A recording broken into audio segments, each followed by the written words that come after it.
So last update I said that the month of July was kind of slow and I was probably not gonna get a lot of things, and that was a lie. A very obvious one.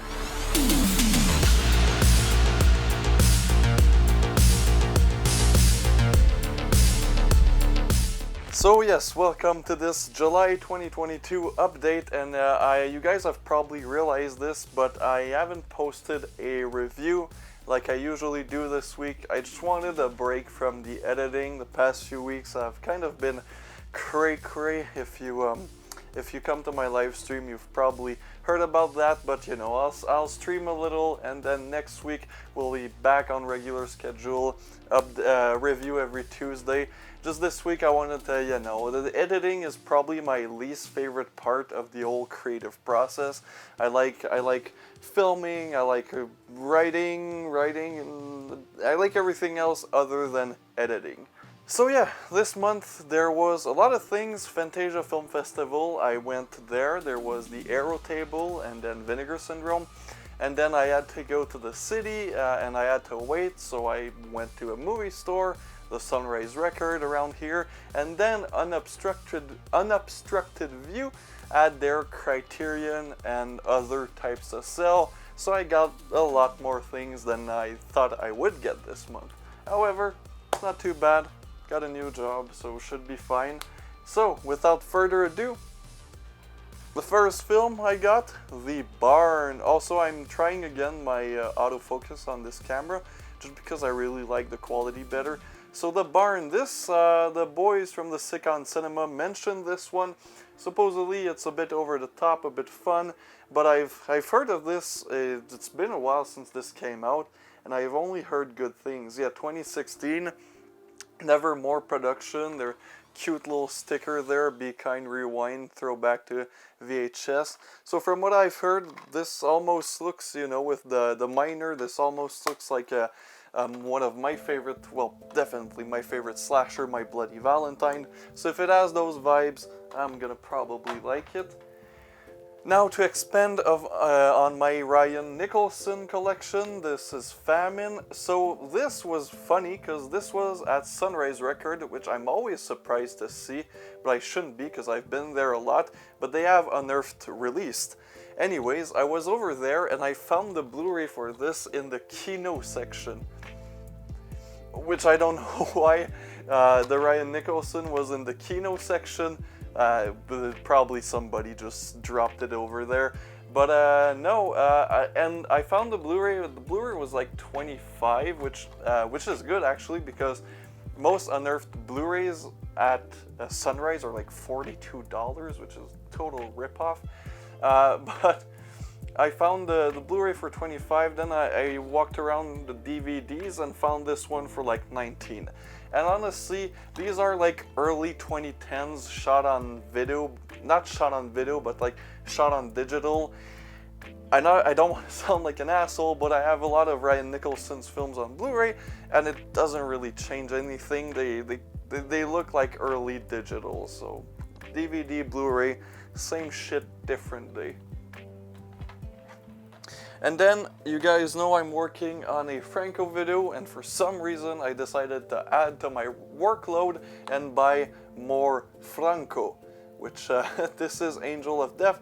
Don't want to say too much, because like I said, I have an entire video only dealing with just Franco, but this is one that I didn't want to cover, but well, it's because it started by Franco, and then Andrea Bianchi, the genius behind Burial Ground Nights of Terror, took over the directing position.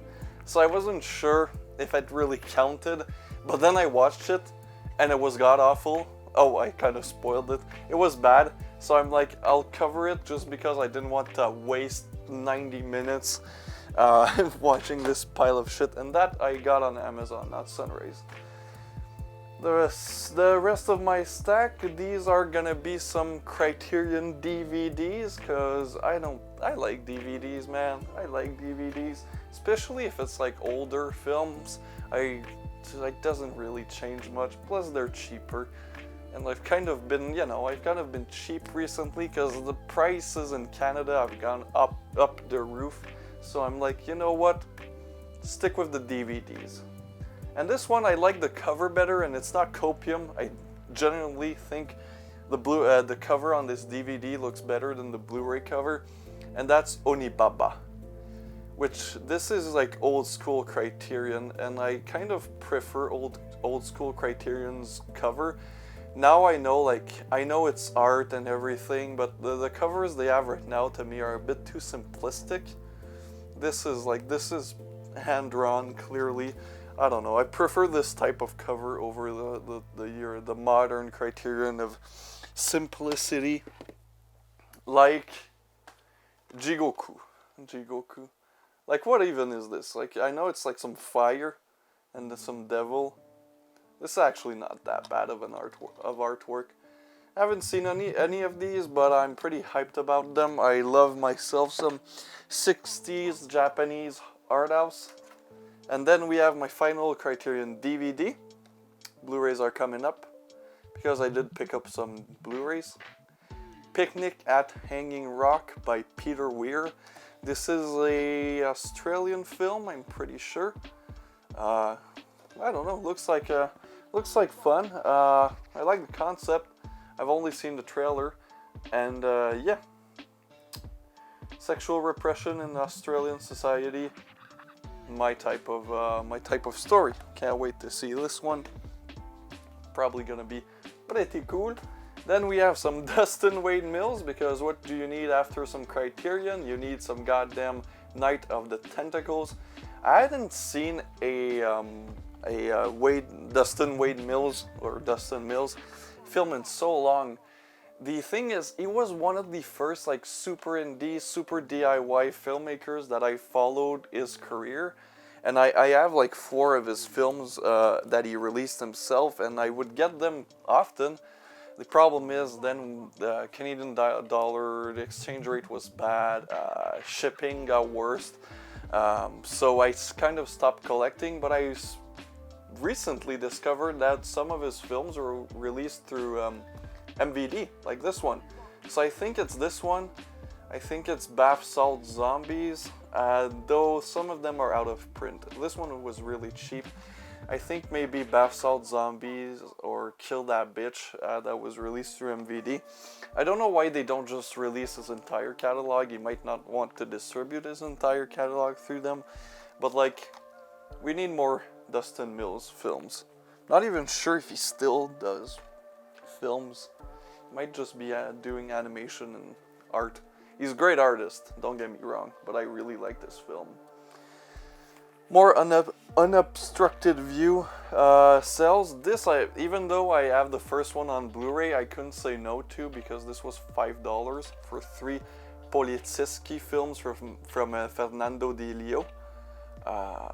The first part of this box set is one I love. I don't think I've seen all of them yet, but I'll take them out.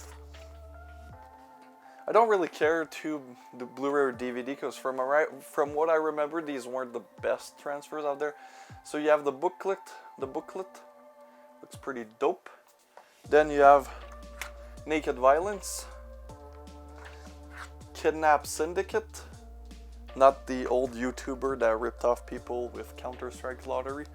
And then you have Shoot First, Die Later, which I really hope it focuses, because the cover is really reminiscent to Lucio Fulci's Poliziski. What's the name again? Contraband. So yeah, these look pretty cool. Well, I know they're gonna be pretty good. Fernando Di Leo is a genius when it comes to Poliziski, and Raro Video is like one of the best companies for Italian films.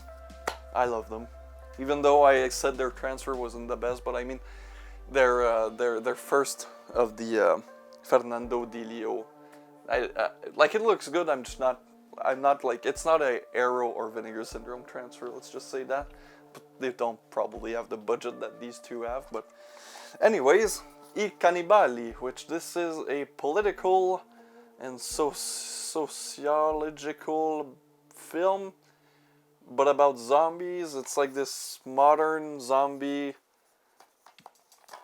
I don't know, I haven't seen it. It's about It's about a pandemic, because we needed more of that, and supposedly it's this very political films. The music is by Ennio Morricone, so that's great. This one was also $5, and I don't know, I really like Raro Video. I really need more of their stuff, and surprisingly in Canada, like, their stuff is pretty affordable.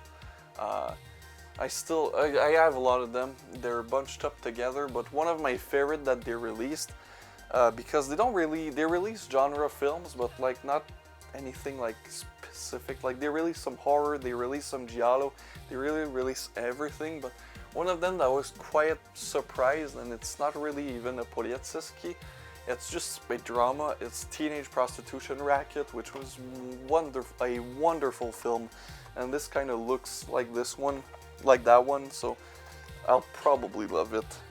Yeah, I really need more Raro videos in my life. Wow. What was that? I'm tired. I shot a lot today. I took the week off of editing, but I'm shooting like 5 or 6 videos, so kind of counterproductive to me taking a break, but what you want, it's that's how I roll. B. The only film I got on Amazon Prime Day, I got this, and I got a cat toy for Africa. A little, like, it's hilarious. If you follow me on Instagram, you probably saw it. It's this fish, hyper realistic fish, kind of plush toy, but it has a motor in it, and when she hits it, the tail goes flying. And sometimes she tries to, she plays with it, so she grabs it and she activates the tail, and the tail just slaps her in the face, but she continues playing. Anyways, I also got this, which are, I'm just gonna turn down the light a bit because it gets a lot of reflection. So these are 7 of the 80s, 90s Godzilla film. It doesn't want to focus. Is it even on autofocus anymore? Focus. So I think I only have the Godzilla vs. Mechagodzilla on Blu-ray, and the rest of them I don't have. I don't know, for $20 I couldn't say no to 7 Godzilla film from an era that really interests me. I haven't really seen, I'm not the biggest kaiju fan. I like some of them. Mainly I only like Godzilla. I haven't finished Shin Godzilla yet. I started it the other day when I was kind of depressed and I stopped. But yeah, I want to get more into these Godzilla, this era of Godzilla. So you have Godzilla vs. Mechagodzilla. You have the sequel. You have Godzilla 2000s. Godzilla vs. Megaguendens. Godzilla, Mothra and King Ghidorah, and Godzilla Final Wars, and finally Godzilla Tokyo SOS. So I don't know, these look fun. I like Godzilla films. I'm just not the biggest kaiju guy. Finally, for this stack, I saw Jesse Midnight Crawlers. He had a channel called Asian Takeout, which I recently discovered, but he's since stopped posting on that channel, and he said he posts on Jesse Midnight Crawler. Anyway, he had a channel dedicated to his Asian film collection, and I saw this one popped on there, Rompo Noir, and looked interesting the way he described it. It sounded very entertaining, and then I discovered that one of the short is directed by Spooky Celluloid alumni at this point, Isayasu Sato. So this is probably going to be obscure or dark in its theme. Also, something that I like, I got this on eBay. Like a couple years ago, I would have gotten this copy and I would have been pissed about what I'm about to show you. But now it's retro and kind of cool. This is an ex-Blockbuster rental. Like a couple of years ago, I would have gotten this and thought to myself, oh shit, I got ripped off. I got an ex-rental. But now I'm like, oh shit, I got an ex-Blockbuster rental, which I didn't know Blockbuster rented these types of films. I thought they were a Christian company. My next stack, which is the Blu-rays. I'm starting to get into the Blu-rays, so this is gonna be miscellaneous, then Criterion, then Vinegar Syndrome, and finally one of the partner labels, that's just recently came out, that were at Fantasia. It's ckin. It's a partner label of Vinegar Syndrome, and they specialize in contemporary and older Asian films that are lost, forgotten, and then they release some modern stuff, which is exactly what Vinegar Syndrome's catalog kind of lacked, in my personal opinion. They started doing, you know, a good job with Ebola Syndrome, but I just wanted a partner label dedicated to weird, out there Asian cinema, and that's exactly what this is. But before that, we have... Again, I'm always surprised at the things that are in Sunrise Record, because it's a pretty mainstream music store, and then there's these movies, which is why I love Sunrise Record. Not the biggest fan due to their exorbitant prices. That's just how it is in Canada. Like, their Aero videos are $40 a pop, which is ridiculous, and that's why I don't buy it from there. But like these types of things, the MVD, this was like 20. So this is a Nazi exploitation film from France. It has Jack Taylor, which is a Jess Franco alumni, Patrice Yagori, and Jacqueline Laurent. It is directed by Alain Payette as James Gardner. Don't know. Other than that, it's your very typical MVD release. Nothing spectacular, but nothing bad either. Then we have my favorite movie from 2022, close second being All Jacked Up and Full of Worms, X, with Mia Goth, which, by the way, Mia Goth is like the perfect name to star in horror movies. And I saw the trailer for Pearl recently, and holy shit, does it look amazing. And if it's half as good as this film, I'll love it. So I saw this in theater twice, because that's how big of a fan I was. And I loved both times. God damn, it's a good movie. Obviously, I haven't seen it. I haven't rewatched it because it's still in the plastic. But man, is it a masterpiece. Holy shit, I love Ty West. It gets a lot of shit from like people. For some reason, he's pretty divisive. Well, like any big directors, you know, like Eli Roth, like Rob Zombie, like any big horror director kind of has a divide. There's a certain divide in the horror community. Ty West gets a lot of shit for making boring movies, but he just makes slow, tension-building films, and people who don't like his films usually have the attention span of a dead lizard. That's a good comparison, which is probably not, but you know. Then we got some Code Red, which is rare.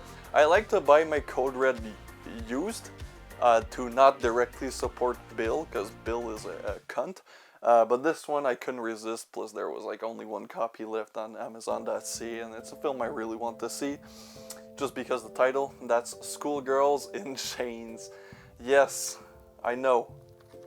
I'm a degenerate. What do you expect? Here on the Spooky Celluloid channel, I have an entire series dedicated to porn. Give me a break. This is just some good old-fashioned Schoolgirls in Chains. I haven't seen it yet. Got it today. Then, the Criterion. Only 2 Criterion Blu-rays, because again, DVDs were cheaper, and these I don't think were available on DVD, because they're newer releases.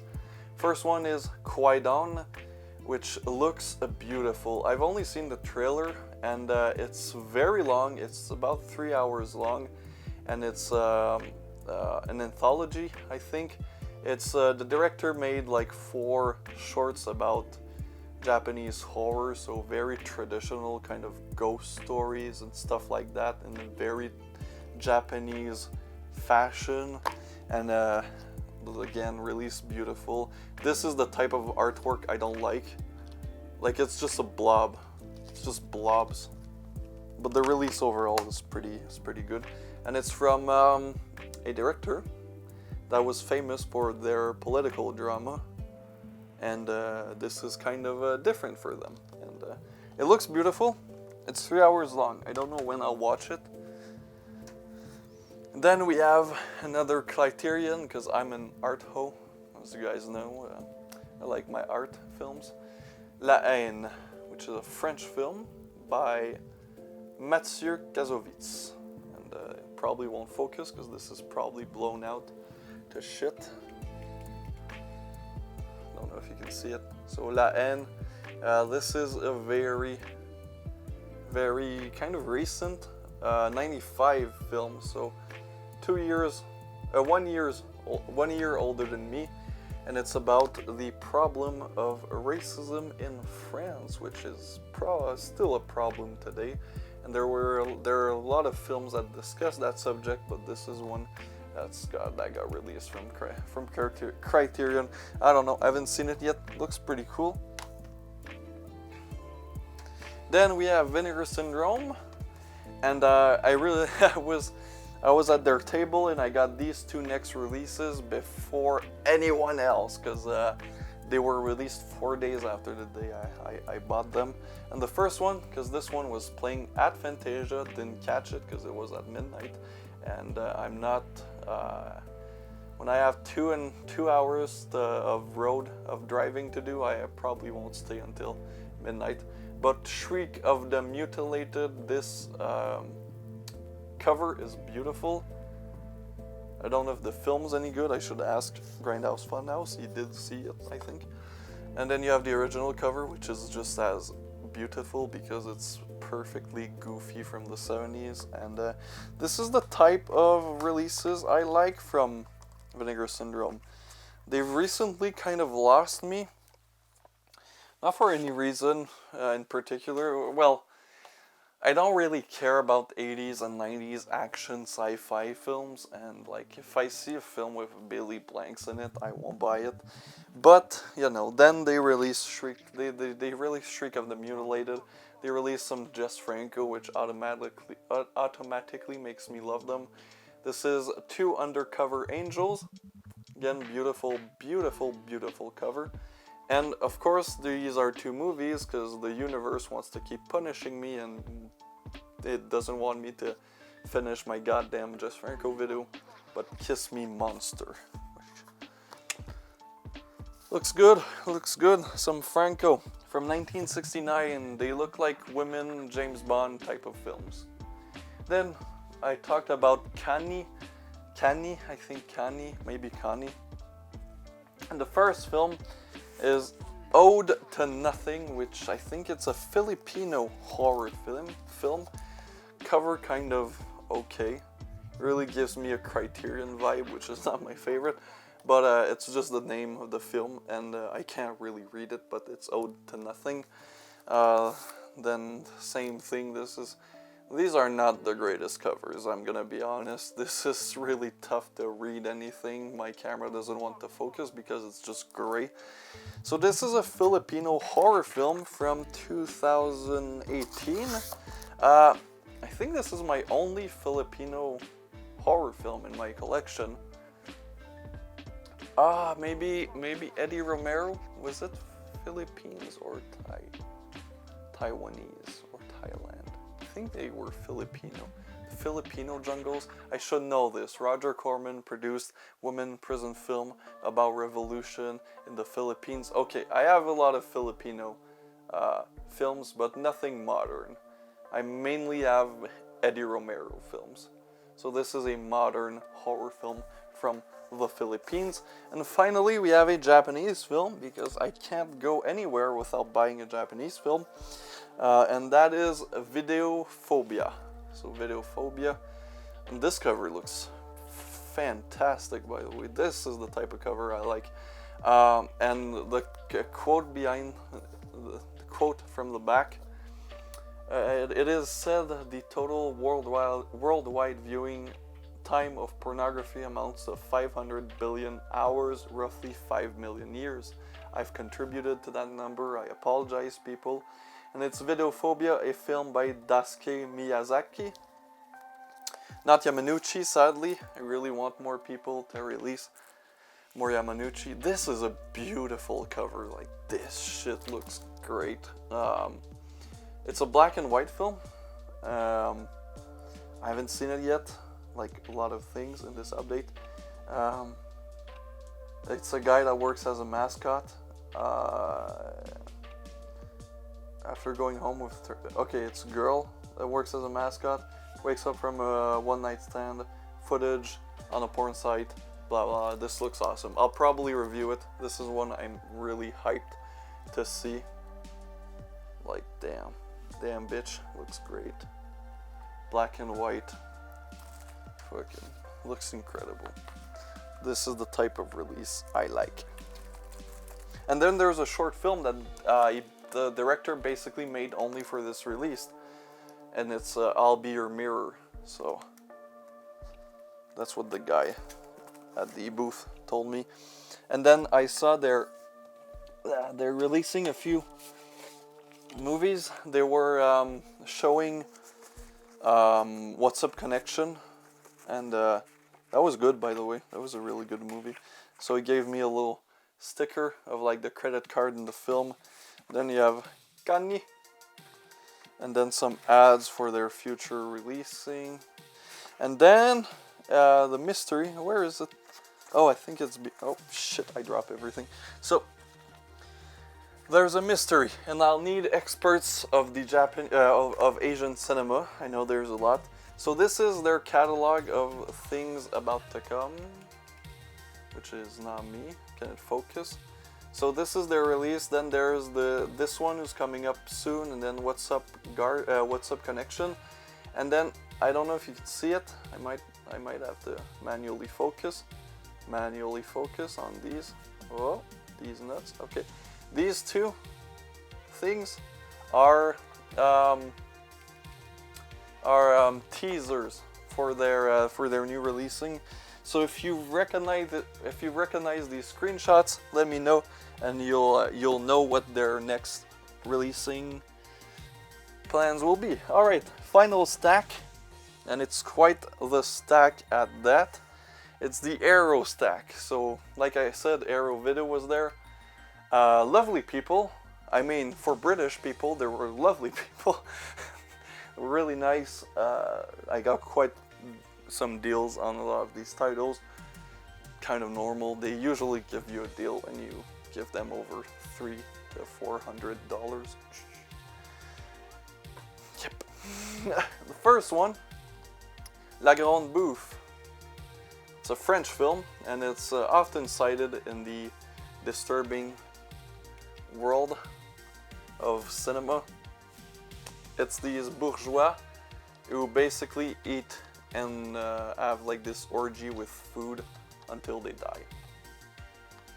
It's not okay. I thought it was Arrow Academy, but it's just Arrow Video. It's by Marco Ferreri, and it's a French film. So yeah, that's. I haven't seen any of these, by the way. Well, I've seen some, but okay. So we have to talk Arrow, and I said that to the guy. It kind of gave me some excuses. So I don't really like most of the artwork on Arrow releases. It's not a secret. Sometimes artwork just doesn't work for what you like. It's not the artist's fault. It's just usually the original cover is always the best. That goes for the Japanese films. However, they recently started, again I might have to manually focus, they recently started to put the spine in the original language of the film. Now that causes a problem for me, because there are films from around the world. Asian films, Japanese films, Italian films. I can't read kanji. Like, I love the cover. It's a beautiful cover. The original cover, it's beautiful. Way better than their...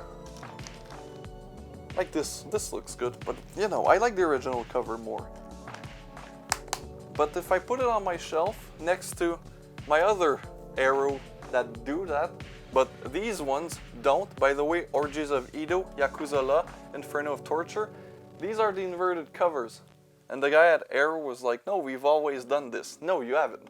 These are the original cover. Then I have one in Japanese, so if I want to watch these movies, I'm gonna have to pull this out, look at the cover. Now this cover doesn't... I know the film, but, you know, it's Shogun's Joy of Torture. Okay. That's not bad, but, like, I can't read the Japanese, so that makes me angry. Not angry, but, like, come on. Come on, people. What's wrong with just putting the English name for, like, you know, films that you don't really understand the language? And this is Irezumi. I had to open it to find out. And I bought basically 3 of the 3 films of this directors that Arrow was releasing. Yasuzo Masumura. So I got Irezumi, Blind Beast, which I think is one of his most notorious ones. And it's one I had in my my Amazon wish list, but in my out of print category, so I'm glad I got this. This will probably get a review pretty soon, because I haven't talked about like 70s fetish shibari Japanese films in a long while, so this will probably get a review. And then finally from Yasuzo Masumura, we have Red Angel, which I think is a World War II drama about a nurse during Japan's invasion of China, which is not a topic that's comfortable with Japanese people, so, and since this was the 60s, probably even less, so it might be a little biased towards the Japanese, but, you know, who knows. Then this basically concludes all of my Argento films that I want. Not the biggest Argento fans. I'm not the biggest Argento fan. I love some of his films. I mean, Suspiria and Deep Red are amongst some of my favorites. Come on, focus. Are amongst some of my favorite of all time, not just horror. But other than his giallos and Suspiria, not really interested in the man's work. Inferno, Phenomena, Tenebre, Cat o' Nine Tails, Deep Red, and Suspiria, and now Bird with the Crystal Plumage are basically all I need to be happy with my Argento collection. I don't need to complete it like I want to complete my Fulci collection. There was a guy online at Fantasia talking shit about fucking Lucio Fulci, that piece of shit. And of course, he was a film's PhD. Fucking asshole. Sailor Suit Machine Gun. Sailor Suit and Machine Gun.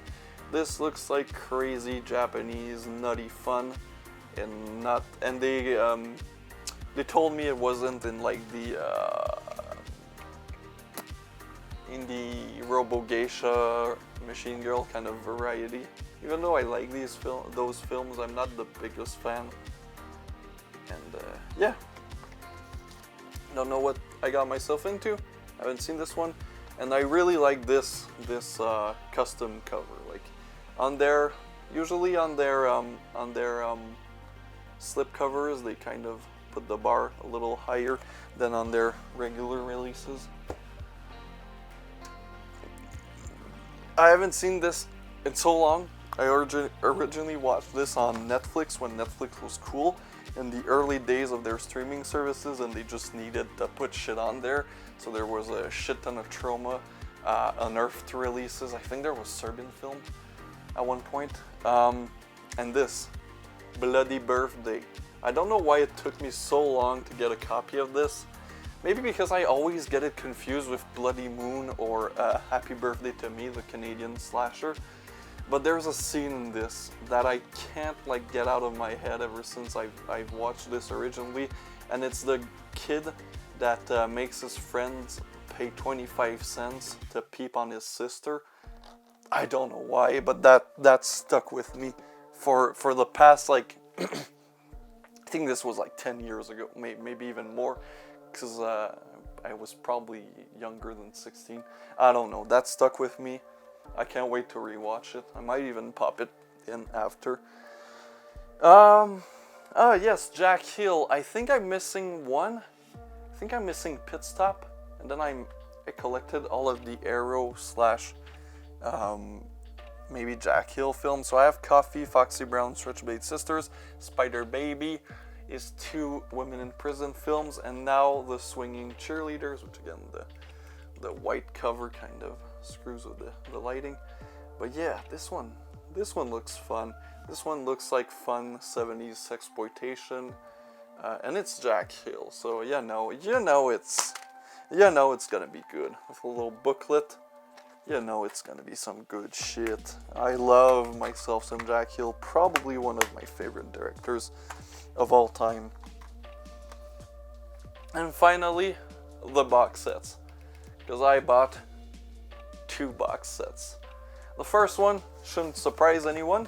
If you haven't seen my Tetsuo review, what are you doing? I think personally it's one of my favorite reviews I've released recently, so go watch that. And that is the Shinya Tsukamoto, I don't know how to speak Japanese, people, is box sets. So basically 9 of his films. I think 8 regular films and 1 short film that's on the Tetsuo release. Man, this looks awesome. First of all, I love this. The titles are in English. That's great. Thank you, Arrow. I've seen Tetsuo, and that's it. I've heard that Tokyo Fist is right up my alley. A Snake of June, right up my alley. And it just looks beautiful. Just looks beautiful. Tetsuo was really like, damn, that was the discovery of the century. And finally, for this update, again, why are these? Guy at Arrow Table, who didn't believe me. This is in English. I've switched all to the original covers. Sides in English. Why are the rest of my Japanese films in Japanese? Anyways, the Damajin trilogy. This cover is badass. I love this cover. Looks so goddamn good. This is another brilliant custom cover. It has Daemanjin, Return of Daemanjin, and Wrath of Daejanmin, which are 3 samurai kaiju kind of mix. These look very interesting. I wasn't sure. I wasn't gonna buy this originally. Then I went outside, had a walk, and looked at the trailer, and was like, "Yo, bitch, I want this." Same thing for the Tetsuo Think box set. I just walked and thought about it. I'm like, no, I want these. So, yeah. Thank you for watching. Like I said at the beginning, regular scheduled reviews are up next week. Now today I'm done shooting. I've shot like 5 videos today. I'm tired as shit. So I'm gonna go watch some movies. Maybe Bloody Birthday, maybe Swinging Cheerleaders. We'll see if I want kids as main characters or do I want adults with big bushes. I think I'll go with the adults with big bushes.